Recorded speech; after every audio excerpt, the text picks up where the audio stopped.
Welcome to our latest video interview on the buyer.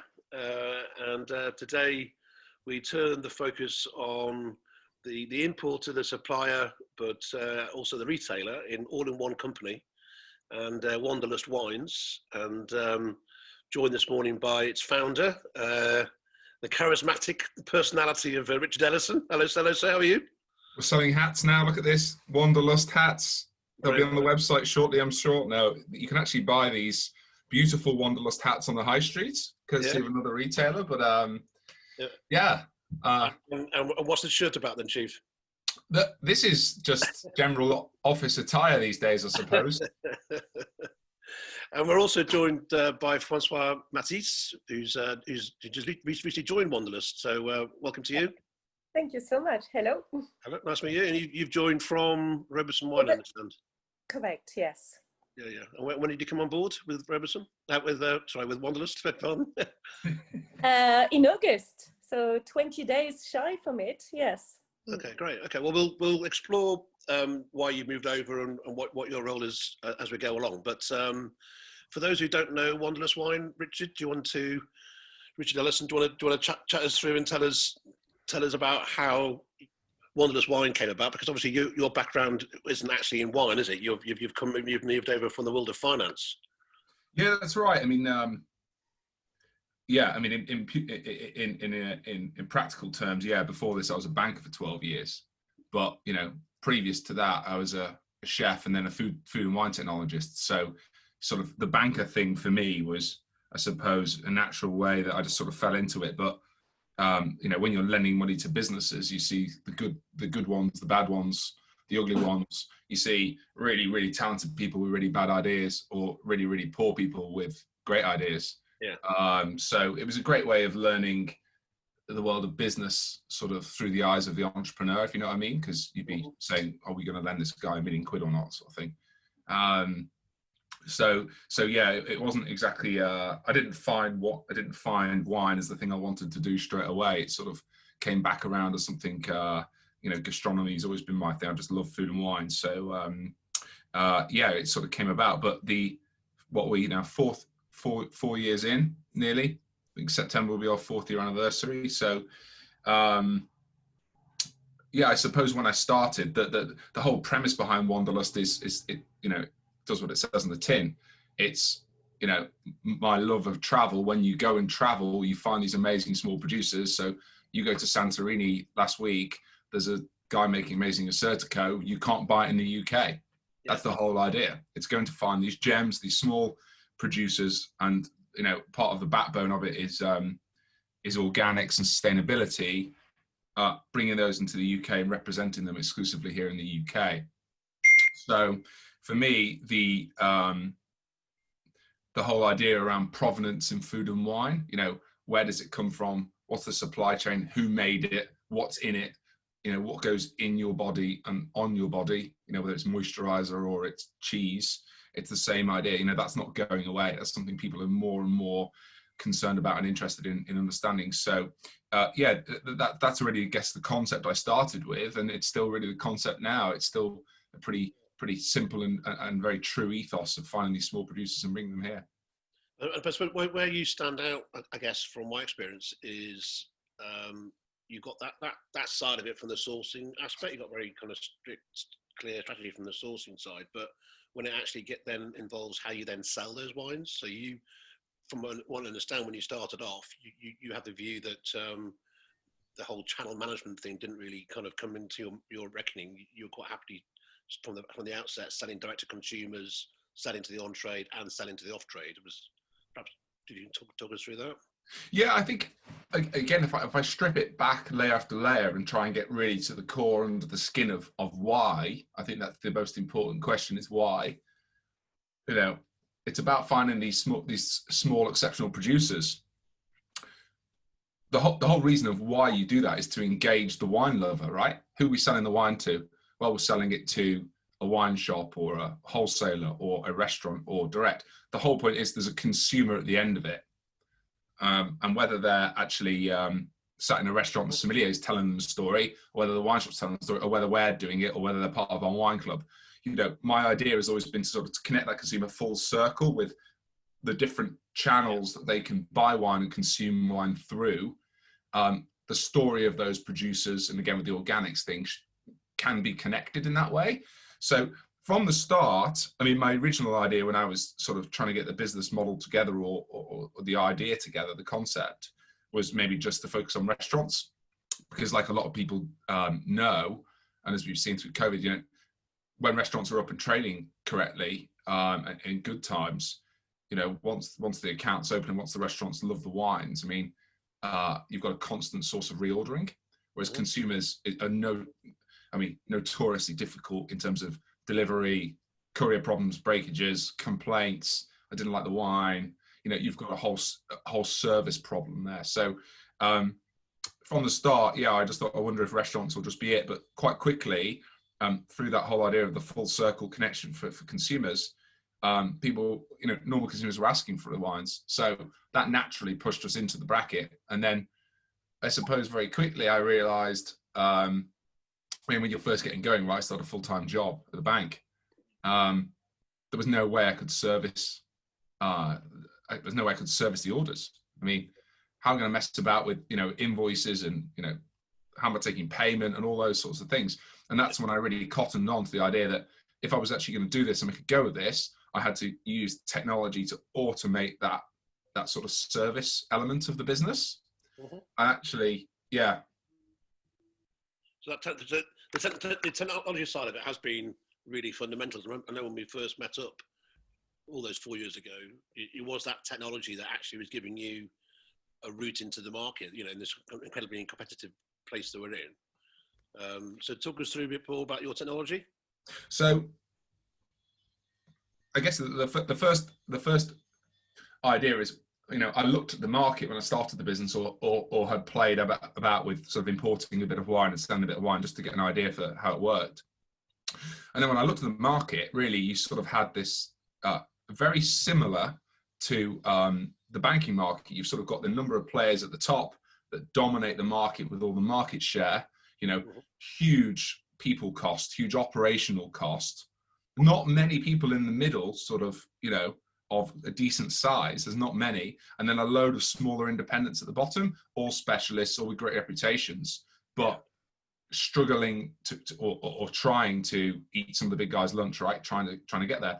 And I think as soon as I'd started, and selling wine, I'd realized there's no way I can scale this business with the people. I mean, the people cost too much to be able to have those operational staff to process the orders. I mean, you're not making enough money out of the small turnover we've got. You've got to be turning over £1 million plus, and that just takes time. So how am I going to do that? And that's when I realized, you know, I can't afford operational staff. So what am I going to do? Technology will do it for us. So we have no operational staff. We don't have, you know, people that process the orders, everything else. The technology does it all for us. And so because of that, how do we do it? Well, it's a partner model. We have a warehouse partner, and the APIs and the systems work that all the website orders come in, and, you know, they go to the warehouse and it tells them the product codes and it books everything for them.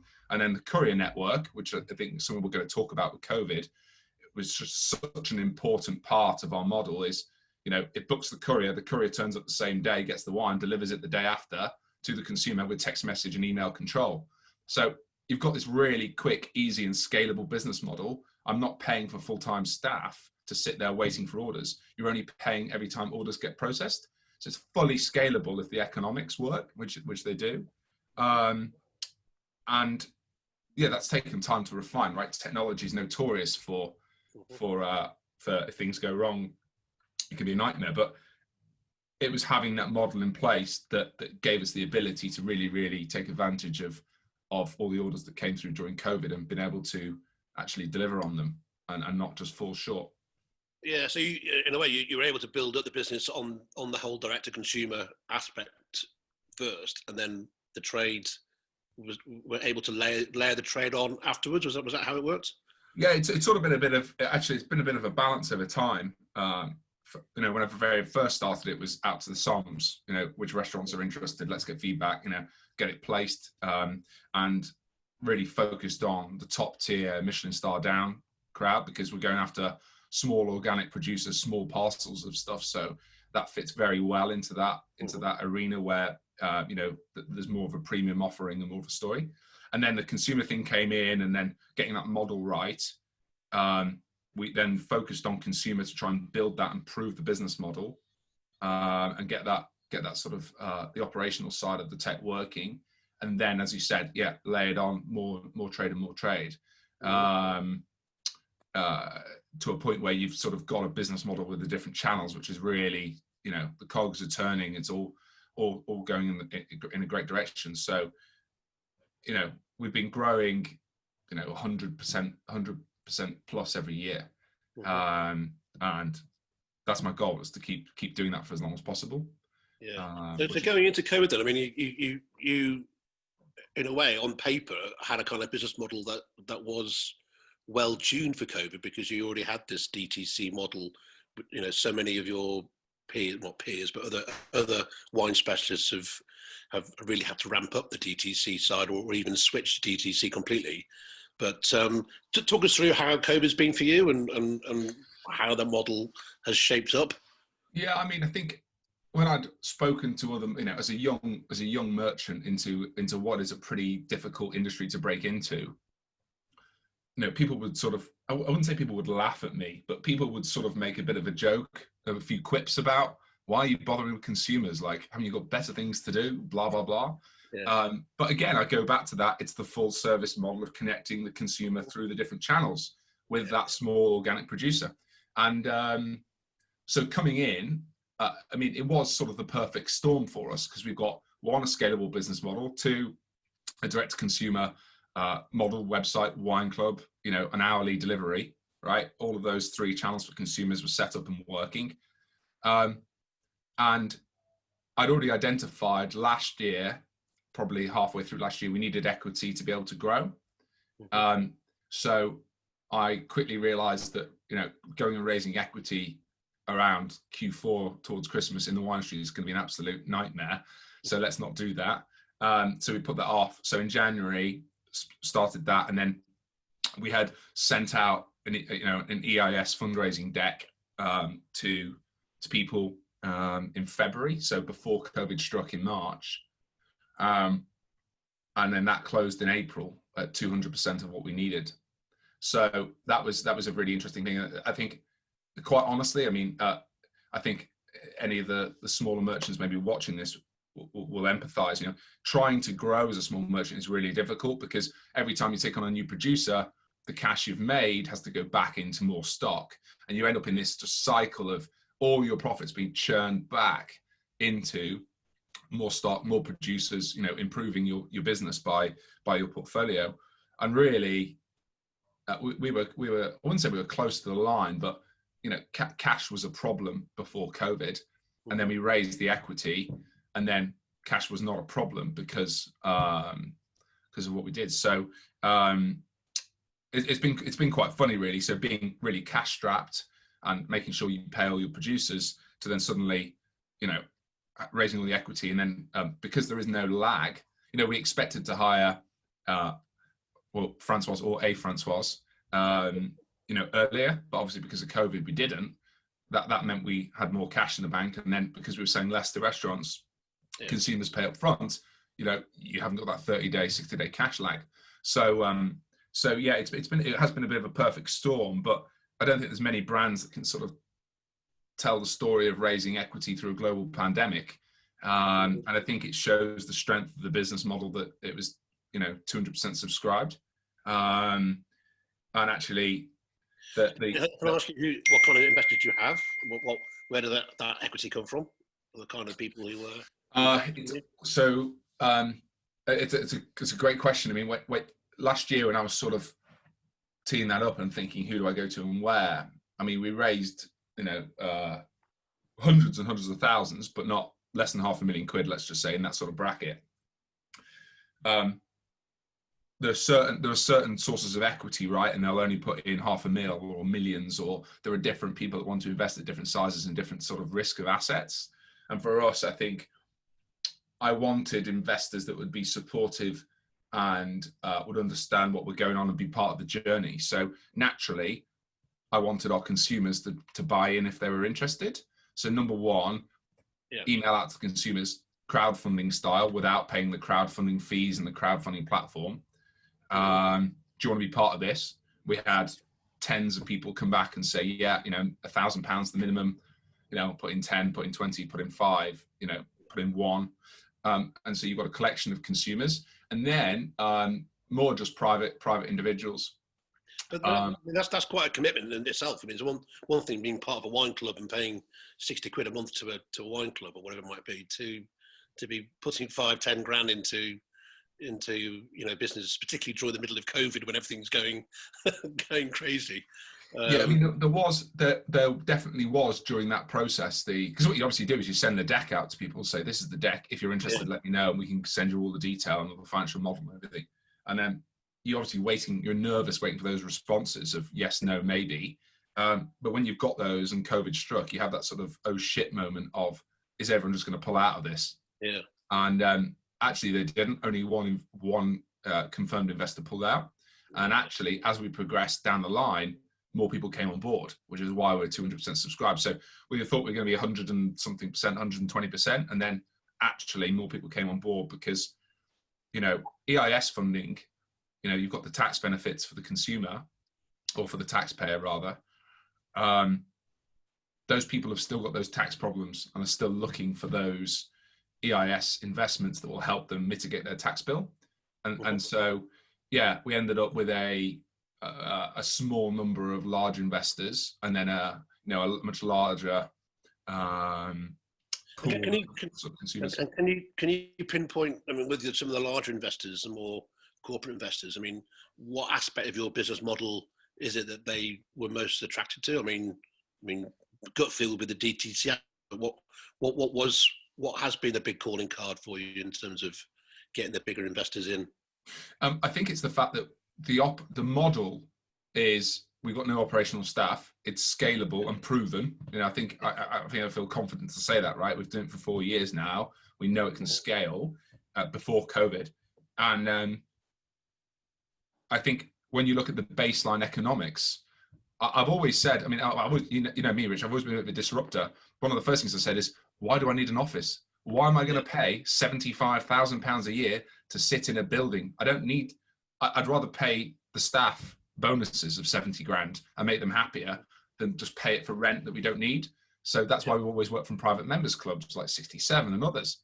So it's that sort of model of rethinking the economics. And actually, when you look at the baseline economics, you know, the margins are higher than a lot of the large merchants already, because they've got such large operational staff.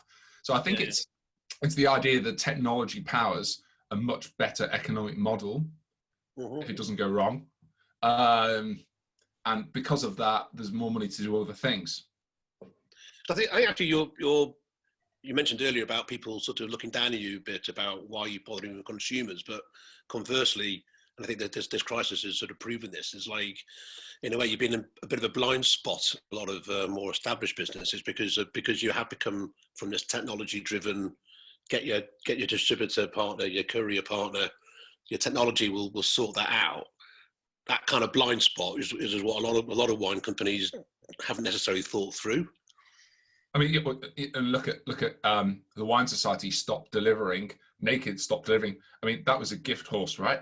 I mean, orders went mental in the next 3 days after that happened, right? Who's still delivering? And the point there is, let's be specific. The Wine Society have their own vans. Naked have their own vans. Once those vans are full, you have no capacity. With our model that's scalable, we just book more and more couriers through our courier networks, and the technology does the work. So we were able to rely on the Parcel Force network, you know, City Sprint, APC, whoever we needed to sort of get the parcels out there. And I mean, our thing is always next day delivery, right? Order today, get it tomorrow. And we were still able to do that. It was incredible. It was a frigging mess. It was for everyone, but we were still able to do it, which was amazing. So people were like, how are you still doing next day delivery when people are closed? You know, like that was some of the feedback we got. So yeah, I think that the fact that we had that model with, you know, the more we need it, the more we can get it, rather than actually just taking all the cost on ourselves. Sort of pay dividends. In terms of those customers that you've brought on during COVID, I mean, how many of them are staying, and how many of them do you think were sort of like here because of they couldn't go to the supermarket? And have you got any kind of analysis of that yet in terms of what your customer mix is and how it's shaped out since? It is too early to say. We're looking at those stats right now. You know, there were a lot of things that worked in our favour. So we all know people staying at home, couldn't go out, couldn't eat restaurants. So what am I going to spend my money on? I'll get things delivered. People were spending their money, you know, things they care about. So the fact that there might be a load of supermarket consumers, but the fact that someone consciously decides to order from Wanderlust, reads the story, engages in the producers, you know, that's of interest to them, along with the organics thing. The fact we're a small business, you know, people want those things. So we've ticked a lot of boxes. But right now it would seem that, a large percentage of them are still really interested. We also saw quite a lot of gifts, you know, a lot of people buying gifts for their sister, mum, cousin, family, because they can't go out. What am I going to do? Really interesting dynamics. And I think, you know, taking advantage of that will be key to the people that make it work longer term from the demand that's seen. To give you an idea, we probably saw, during those 2 weeks where it went crazy, probably something like a sort of, 500% plus basically on last year. Huge, we sold the half of the warehouse in 2.5 weeks. Right. So supply chain then becomes a problem. How the hell do we get Provence Rosé 2-3 pallets here now? What are we going to do? But what was interesting is also the consumer behavior, Richard. People were buying stock standard everyday stuff, not English sparkling, not champagne, not American. They're buying Côte d'Rhône, Provence Rosé, organic Loire, Chenin,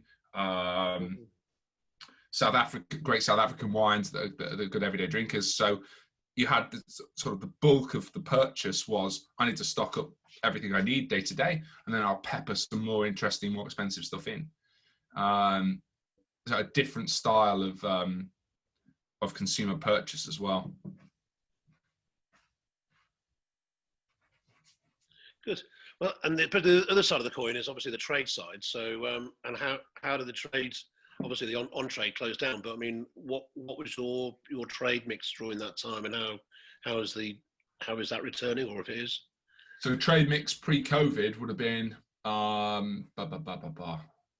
something between 60 and 70% to trade, and that's sort of 30 to 40% to consumer.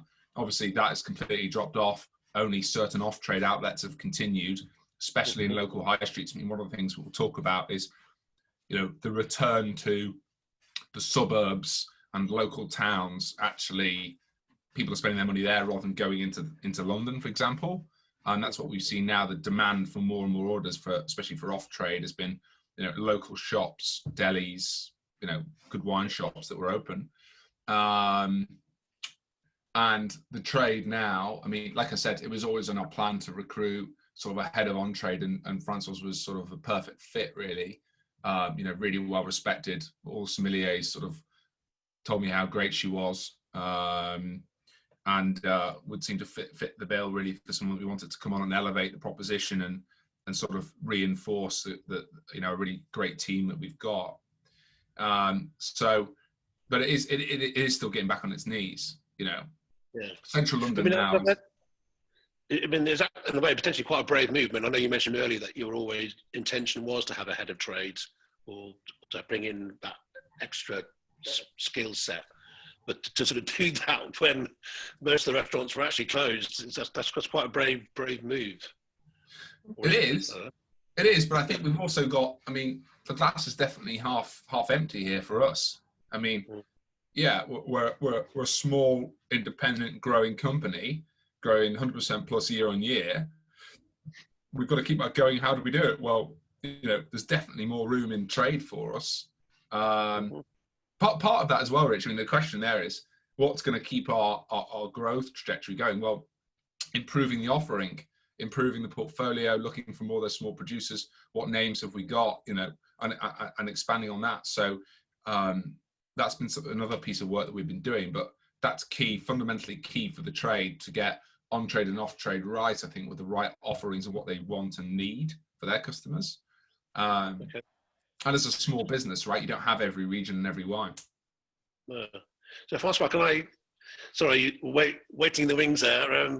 If I can ask François, in terms of yourself and how COVID's been for you, and then deciding to move over to Wanderlust, do you want to perhaps explain how that process has come through? So I've been working with the UK trade, on and off trade, for the last 16 years. And obviously to see in a lifetime just how quickly everything shut down and went in disarray so drastically has been very proving. And along with a lot of pairs, we felt that our mental health was affected. And it's been obviously very difficult when you are used to work around the clock and you're so passionate about people, the industry, what it is, to be suddenly completely isolated and have no work really.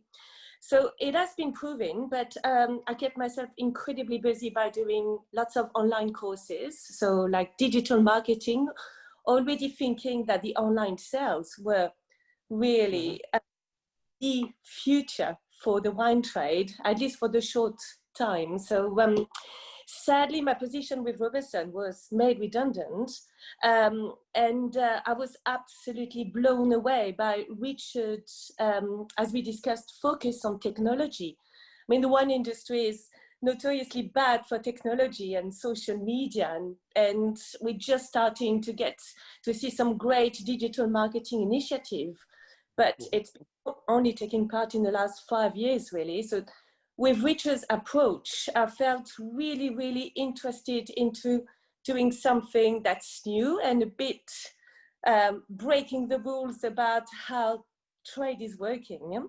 So for me, that's really an essential point why I decided to join Wanderlust. The second thing is, as Richard said, when you have cash in the bank, you're able to really plan and you don't have this added pressure. So the fact that we have obviously resources in order to help us develop the range and develop it smartly with time, with consultancy with our customers, is also for me essential to success. So we are trade centric. We want to consult with sommeliers and wine buyers to evolve our wine range and just buy and sell smartly. That's again something that I think is super interesting. Can I add there as well? I mean, you remember, Rich, from when I first met and talked about my view on building a team has always been everyone. It's a bit like the John Lewis model. We should be partners in this. So Françoise will have equity in the business, and the rest of the team will, and we'll share in the success of the business. This isn't about me sitting on my arse in the south of France drinking, nice rosé in the sun. It's about everyone owning the success and the failure and all being in it together. So François, when you say trade, so that's on and off trade, can you also explain how you see that working in terms of your relationships from the off trade side as well as the relationships on trade? So obviously the off trade at the moment is where the immediate opportunities lay, and I'm very pleased when I discussed with Richard how we're going to develop the off trade, that we are prepared to set aside some parcels of wine, some dedicated cuvées for the off-trade businesses. We will work so it doesn't compete with our online sales, online sales, and it's about providing a really comprehensive pricing structure to support the off-trade. It's fantastic that a minimum order is only 1 bottle. It helps massively our customers to miss and match their orders. And because our portfolio is really relatively new and also trending with organic and biodynamic really focus at the right price point. I mean, I cannot stress enough that Richard and we have tried so many wines which are fantastic, but then the price point was not relevant to what we know the trade wants. So so for me, this is how we're going to be succeeding with the. Oh, sorry. Richard, you're doing a magician show here. What's going on? Fuck, I don't know what's happening. My Wi-Fi keeps on bailing out. That's okay. Sorry about this. It's the ones that are working from home. Technology. I need some of your technology, Richard. Yeah. Can you just zoom some down the line to me? Yeah. Sorry, if I go back and ask that question again, Françoise, I don't know. It may well have recorded the bit that you did say, but if I just ask you again about the trade aspect. Yes, so for us, the immediate opportunity lay in the off-trade. So, and we're really working with a group of customers where we can offer to them special parcels which will not be sold in our own website. So that gives them exclusivity, and also they won't compete with our own offers. We also providing them with a pricing structure that really helps support the business. Well, we hope it will. It's incredibly challenging for those guys as well, because competition is very fierce and everybody's trying to develop their online offers at the same time. But we are also extremely price focused. Yes, we specialize in organic and biodynamic wines, but price is still at the forefront of what we're doing. And whilst we try some wonderful wines, if we reflect on the pricing, then they're not going to be commercially successful. So for us, it is really essential to find the wines at the right price point. Okay, and is it that whole channel management thing? I mean, do some of the more specialist retailers see you as being a kind of a threat as well as a supplier? They also see you as being a competitor, or? Oh, I'm not sure yet. I think we are a new kid on the block. Yeah. So definitively we agitating a little bit the market, or I'd like to think so. But I think more than ever, this is where the industry as a whole needs to be playing together, you know, and we are talking to smaller wine merchants or wine merchants of our size, how we can make our portfolios work together, how we can take the distribution of smaller companies to sell online because this platform. I don't know if Richard, you want to add something else to this, but it is about very much partnership and consultancy. Yes. It's about how we can, you know. Oh, Richard. Hello. I'm still here. Go on. Okay. Richard. Is my internet probably now? Yeah, I think it's about, Françoise mentioned earlier about, you know, segregating parcels for the off trade, which then don't compete with our direct offering. Having that differentiation. I mean, off trade was the last thing we've sort of focused on as a channel of the three.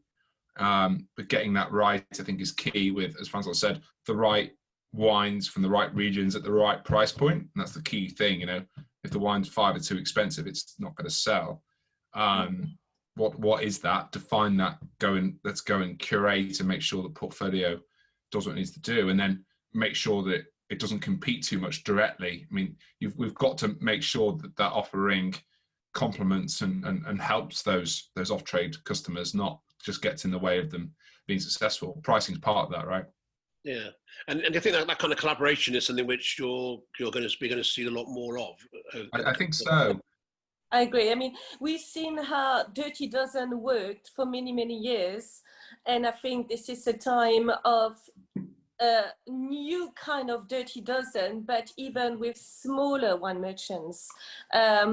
So I'm really hoping to see much more collaboration coming forward next year when it's finally the tasting seasons and we can see more trade-focused activities. Yeah. I think a lot of people are missing those tastings, right? It's been a long time since I've been to a wine tasting. Yeah, I know. We're all missing those in terms of. So I mean, and also I guess that technology side of it as well, because you know, there's one thing collaborating in terms of wine ranges and sourcing wine, but I suppose the technology aspect to it as well is could be an area where there could be some collaboration. Do you think? Yeah, I mean, I think again, if I distill it back to the whole banking analogy, the banking market is set up like this, the wine thing is set up like this. The same technology focus has happened in banking. You know, the big banks have got huge operational teams, terrible legacy systems they can't move off. Nothing talks to each other. It's a bloody nightmare to do anything. And then guess what happened in banking? You had these companies come along called fintechs that at the bottom here use technology to scale, are capital bound, they struggle to grow, but fundamentally the business model is a lot more profitable than they're obviously called fintechs. So in the same sort of way in wine, with that sort of the tiering, it's sort of a vintech, you know, for want of a better phrase, using that technology to provide that scalability. Where that will take us, I don't know, but ultimately that's underpinning the whole idea of operational efficiency, which I don't think I've ever heard come out of anybody's mouth in the wine industry, which is a really important thing. If you're not operationally efficient, you know, it costs you a lot of money to operate. Yeah, and fascinating. I think also there's been a lot of, you know, the movement from producers themselves as well going direct to consumer. I know in America clearly it's a massive driving force there. But this technology, I think, over the last sort of 2-3 months, you know, you're hearing more and more companies, bigger businesses, the larger companies that you mentioned, needing to invest in digital. And I guess actually, as you say, sometimes being smaller allows you to be a bit more fleet of foot. I think in a way, and again, the banking sector's realised this, and some of the bigger players in our market maybe already have, but just starting again is easier than playing about with systems that just it's going to cost too much money.